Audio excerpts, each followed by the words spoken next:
The rain hammered Chicago's west side, a relentless curtain of water that blurred the edges of the city into a shimmering haze. James Carter stood beneath a flickering street lamp, his broad frame slumped against the rusted shell of his 1998 Pontiac Grand Prix. The car's faded blue paint glistened with streaks of runoff, and the engine coughed like a dying animal on the rare occasions it started. But it was his, a relic of better days. A cigarette hung from his lips, the ember glowing faintly as he exhaled a plume of smoke that dissolved into the damp air. His black leather jacket clung to him, soaked through, but he didn't bother pulling up the collar. Cold was the least of his problems. At 38, Carter was a shadow of the man he'd once been. A decade ago, he'd been the Chicago Police Department's golden boy, a detective with a reputation for sniffing out trouble and slamming cases shut. Drug busts that crippled Southside gangs, an arms trafficking ring that stretched to Milwaukee, a string of murders tied to a psychotic enforcer. He'd cracked them all. The precinct had plastered his name on plaques, pinned commendations to his chest like medals on a soldier. But that was before the late nights at the blackjack tables, before the empty whiskey bottles piled up in his Logan Square apartment, before Tony Snake Marconi sank his claws into him. Now, Carter owed the mobster $200,000, a debt racked up over months of bad bets, worse luck, and a desperate need to feel alive. Tony had given him 7 days to pay. 48 hours remained, and Carter could hear the clock ticking, each second a hammer strike against his skull. He flicked the cigarette into a puddle, watching the ember hiss and die under the weight of the water. His sharp gray eyes scanned the alley across the street, a narrow slit between two crumbling brick buildings, their fire escapes rusted and sagging. Somewhere out there, his ticket out of this mess was walking into his trap. Jessica Malone, 32, a high school teacher at Lincoln Park, was his mark. Her file was pristine, single, no criminal record, a quiet life in a modest apartment a few blocks from where he stood. Too pristine, Carter thought. In a city like Chicago, nobody stayed that clean unless they were hiding something. He'd spent days digging through her life, bank records, social media, even tailing her to the grocery store, but found nothing. So he'd made his own dirt. A bag of fake cocaine, planted in her car trunk with gloved hands 2 nights ago. A burner phone call to the precinct, a tip about a suspicious vehicle near the school, and a patrol crew he'd handpicked, Mike and Tommy, 2 beat cops who'd do anything for a cut of the take. The plan was airtight. Bust her, seize the drugs, funnel the payout through a dummy account, and hand Tony his cash. Carter would walk away debt-free, maybe even alive. The distant wail of sirens sliced through the rain, faint but growing louder, right on schedule. Carter straightened, brushing water from his sleeves, though it did little good. "Showtime," he muttered, his voice rough from too many nights of smoke and regret. He crushed the cigarette butt under his boot and crossed the street, his stride splashing through puddles that soaked his jeans up to the knees. He positioned himself near the entrance to Lincoln Park High, a squat brick building that loomed in the dark like a fortress. The school's windows glowed faintly, a few late-night classrooms still lit, their light spilling onto the wet pavement. Under the overhang of the front gate, a figure emerged, Jessica Malone. She stepped into the rain, a red umbrella snapping open above her head, shielding her face from view. She wore a plain gray sweater and dark slacks, her brown hair tied back in a tight ponytail that swayed as she walked. A battered messenger bag hung from her shoulder, stuffed with what Carter assumed were lesson plans or stacks of graded papers. She looked every inch the overworked teacher, hurrying home after a long day of wrangling teenagers. Perfect. Carter moved in, his stride casual but deliberate, hands shoved deep into his pockets. Mike and Tommy fell in behind him, their navy uniforms slick with rain, flashlights dangling from their belts. "Evening, Miss Malone," he called, his voice cutting through the drumming of the downpour. He flashed a smile, the kind he'd used 100 times to disarm suspects, warm on the surface, cold as ice beneath. "Sorry to bother you this late, but we got a tip you might be involved in something shady. Drug trafficking, to be exact. Mind if we take a look at your car?" Jessica stopped short, her umbrella tilting as she looked up at him. Her brown eyes caught the streetlight's glow, flickering with what might have been surprise, or something else. For a split second, Carter thought he saw a glint of recognition, a spark that said she knew more than she let on, but it vanished as quickly as it came. "I don't know what you're talking about," she said, her voice steady, almost too calm for someone facing 3 armed cops in the middle of a storm. "But if you need to check, go ahead. It's the gray Honda over there."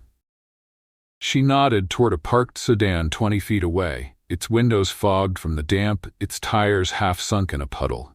Carter's grin widened. Predatory. She was good, better than he'd expected. Most people stammered, protested, or at least sweated when a badge came knocking. Her composure only made him more certain she'd crack once the evidence hit the table. He jerked his head at Mike. "Pop the trunk." Mike trudged over, his boots sloshing through the water, flashlight beam cutting through the rain like a blade. The trunk creaked open with a groan, revealing a spare tire, a gym bag, and the white plastic bag, tucked neatly in the corner, just where Carter had left it 2 nights ago. Mike held it up, the powder inside shifting under the light, a faint smirk tugging at his lips. Well, Carter said, stepping closer and snatching the bag from Mike's hand. He dangled it in front of Jessica, his tone dripping with mockery. "Care to explain this, Miss Malone?" She stared at the bag, then at him. A faint sigh escaped her lips, barely audible over the rain, but her face didn't crack. No tears, no panic, no desperate pleas. "I don't know what that is," she said, her voice still level, her eyes locked on his. "Maybe you should explain how it got there, Detective." Carter laughed, a harsh bark that echoed off the school's brick walls and bounced back through the empty street. "Oh, you're done, sweetheart," he said, tossing the bag to Tommy, who caught it with a grin. "Hands behind your back, let's take a ride downtown." Tommy pulled out a pair of cuffs, the metal glinting as he stepped toward her, rain dripping from the brim of his cap. Jessica didn't resist, didn't even flinch, letting them snap the restraints around her wrists with a soft click. But as they led her to the patrol car, Carter caught her eye again through the downpour. She wasn't scared. She wasn't even angry. She was waiting. Unease prickled at the back of his neck, a cold shiver that had nothing to do with the rain soaking through his clothes. He shook it off. Hard. The plan was airtight. She was his ticket out of Tony's crosshairs. Nothing could go wrong. The precinct smelled like stale coffee and wet linoleum, a familiar stink that clung to Carter's clothes as he shoved open the door to the interrogation room. Jessica sat at the metal table, hands still cuffed, her red umbrella propped against the wall like some absurd splash of color in the gray, fluorescent-lit space. She hadn't said a word on the ride over, just stared out the window as rain streaked the glass, her face a blank mask. Carter dropped into the chair across from her, legs sprawled, arms crossed, radiating confidence he didn't entirely feel anymore. Something about her silence gnawed at him, but he buried it deep. She was cornered. End of story. Danny Reyes leaned against the wall near the two-way mirror, arms folded, his dark eyes flicking between Carter and Jessica. At 35, Danny was Carter's shadow, his partner for a decade, the only guy who'd stuck by him through the drinking, the gambling, the slow slide into the gutter. He was shorter than Carter, wiry, with a mop of black hair and a perpetual 5 o'clock shadow that made him look perpetually tired. Tonight, though, there was something off about him. A tension in his shoulders, a tightness around his mouth. Carter chalked it up to the late hour. "You know, Malone," Carter said, leaning forward, his voice low and menacing. "I've seen dozens like you, smartasses who think they can beat the system. Teachers, lawyers, even a priest once. They all talk tough at first, then they cry, then they beg. He tapped the table with a finger, punctuating each word. They all fall. You're no different. Jessica tilted her head, a faint smile tugging at the corner of her lips, barely there, but enough to make Carter's stomach twist. Which system, detective? She asked, her tone soft but edged with something sharp. Yours or mine? He frowned, caught off guard. What's that supposed to mean? She didn't answer, just held his gaze, her brown eyes steady and unreadable. The silence stretched, thick and heavy, broken only by the faint buzz of the overhead lights. Carter shifted in his seat, irritation flaring. She was playing him, trying to get under his skin. He wouldn't let her. You're in deep, Malone, he said, forcing a smirk. That bag in your trunk? Enough coke to put you away for 10 years minimum. Start talking, or we'll bury you. She shrugged, a small, casual movement that made his blood boil. I don't know anything about a bag, she said. Last I checked, my car had a spare tire and some gym clothes. Maybe you put it there. Carter laughed again, but it sounded hollow even to him. Cute, real cute, keep digging that hole. He glanced at Danny, expecting a nod or a grin, some sign of solidarity. But Danny just stared at Jessica, his jaw tight, his hands shoved deeper into his pockets. Carter turned back to her. We've got you cold. Witnesses, evidence, the works. You're done. Am I? She said, and that faint smile widened just a fraction, enough to send a jolt of doubt through him. Before he could snap back, the door burst open with a bang that made him jump. 2 men in black suits stormed in, their polished shoes squeaking on the wet floor. One dropped a thick manila folder onto the table, the thud echoing in the small room. James Carter, the taller one barked, his voice clipped and official. You're under arrest for corruption, extortion, and framing an innocent civilian. FBI's been watching you for months. Carter's world tilted. He stared at the folder, then at the agents, his mouth dry. What the hell is this? He rasped, shoving to his feet. You've got the wrong guy. The second agent, a stocky man with a buzz cut, pulled out a pair of cuffs. Sit down, Carter. We've got photos, audio, your prints on that bag, everything. You're cooked. Jessica stood, slow and deliberate, peeling off her glasses Carter hadn't even noticed she was wearing. Without them, her face sharpened, her eyes turning cold and predatory. She reached into her sweater pocket, pulled out a badge, and flipped it open. Special Agent Jessica Malone, FBI. She said, her voice like ice. Thanks for digging your own grave, detective. Made my job a hell of a lot easier. Carter's legs buckled, and he sank back into the chair, the room spinning. No, he muttered, shaking his head. No, this isn't. You can't. Oh, I can, she said, stepping closer, looming over him. We've been tracking you since that first payoff from Marconi 6 months ago. Every dirty deal, every rigged bust, you're on tape. Tonight was just the cherry on top. The agents grabbed his arms, yanking him up. Carter twisted, looking at Danny, desperation clawing at his chest. Danny, say something. Tell them this is bullshit. Danny stepped forward, clapping a hand on Carter's shoulder, his grip firm but his eyes distant. I tried to warn you, man, he said, his voice low. You went too far this time. But there was something off in his tone, something rehearsed, hollow. Carter stared at him, a sick feeling pooling in his gut. As the agents hauled him out, cuffs biting into his wrists, his mind raced. How did they know? He'd been careful, burned every trail, covered every track. Only Danny knew about the bag, the tip, the whole damn plan. The realization hit him like a punch. Danny had been in on it. But why? The holding cell smelled like rust and despair, a dank concrete box with a single flickering bulb overhead. James Carter sat on the edge of the metal bench, his elbows on his knees, hands clenched into fists. The cuffs were off, but his wrist still ached where the steel had bitten into his skin. His soaked jacket hung on a hook by the door, dripping a slow puddle onto the floor, and his shirt clung to his back, cold and clammy. The rain outside had stopped, but the silence in the cell was heavier, pressing down on him like a physical weight. He replayed the night in his head, frame by frame, searching for the crack where it all went wrong. Jessica Malone, Special Agent Malone, had been FBI all along, a plant waiting for him to step into her trap. The bag in her trunk, the one he'd planted with such care, had his prints on it. Impossible, unless someone had set him up from the start. He'd worn gloves, burned the burner phone, kept the circle tight. Only one person knew the full plan. Danny Reyes. Carter's stomach twisted.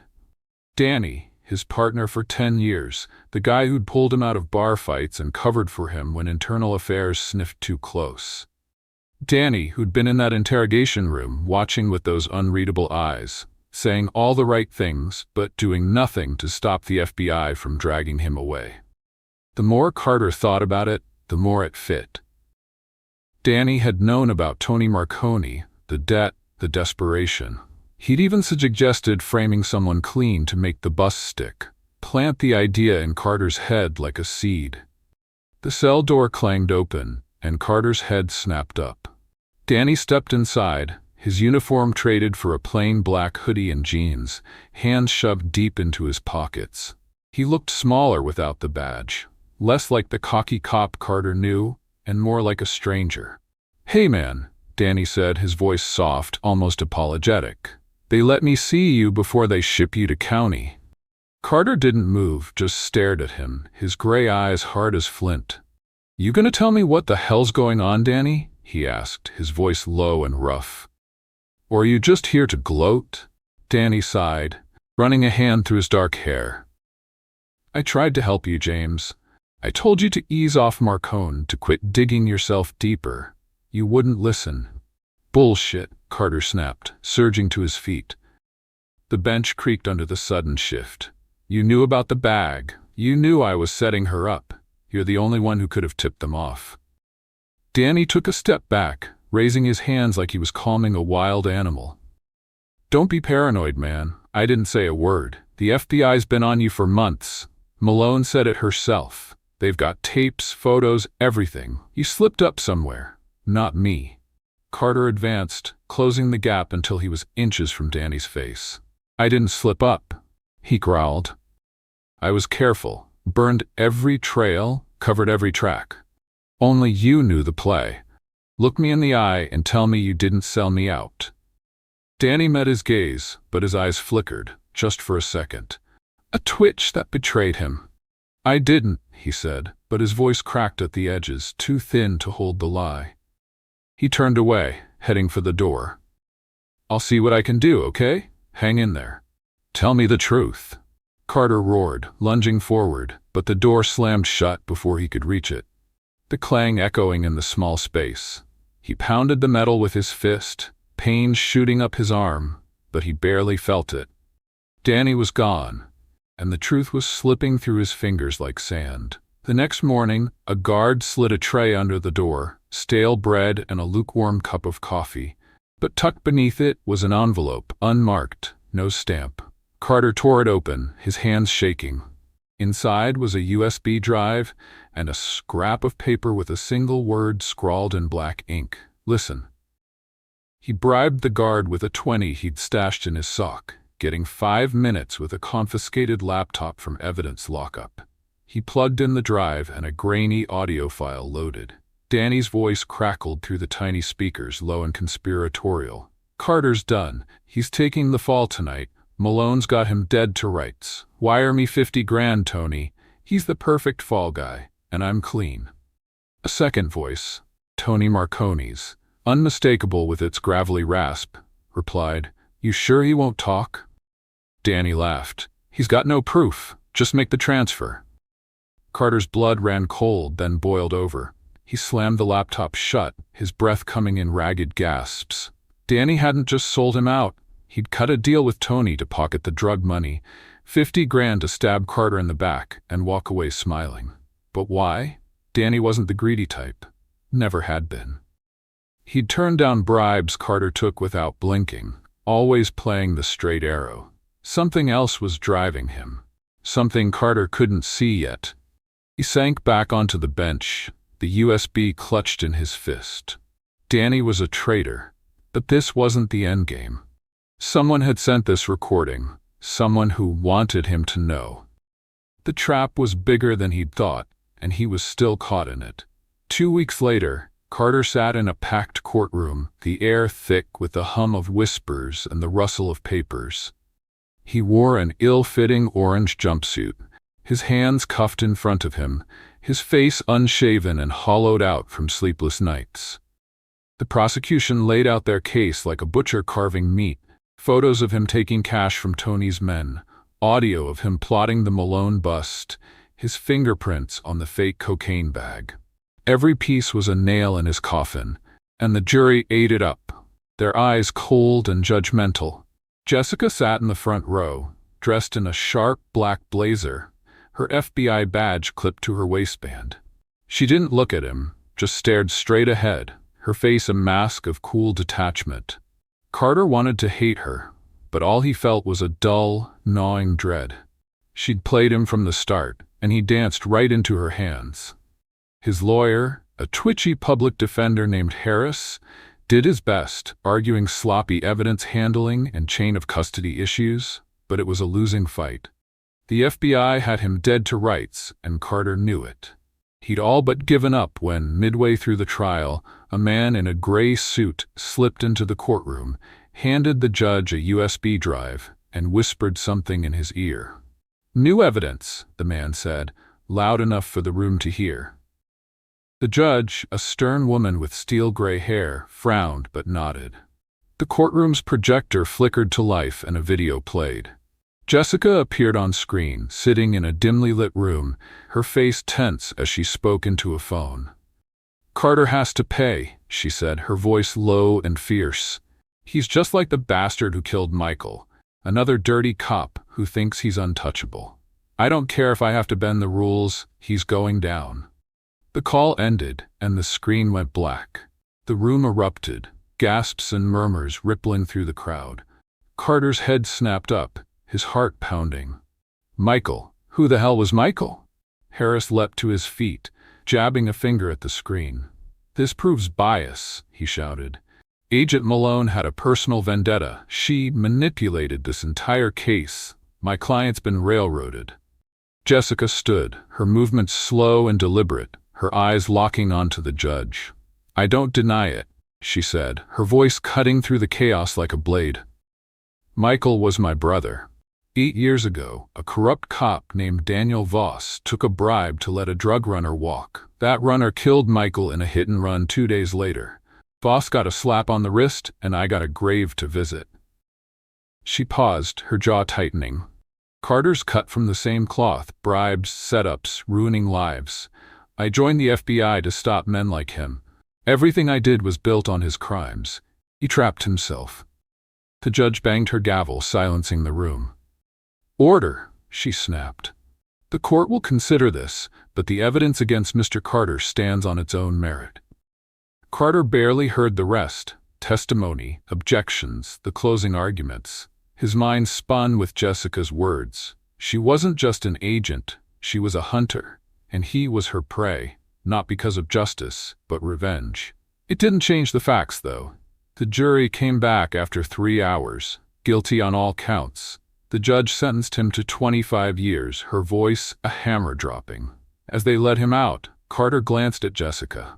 She met his gaze for the first time, her eyes hard but shadowed with something. Regret, maybe, or exhaustion. He didn't know, and he didn't care.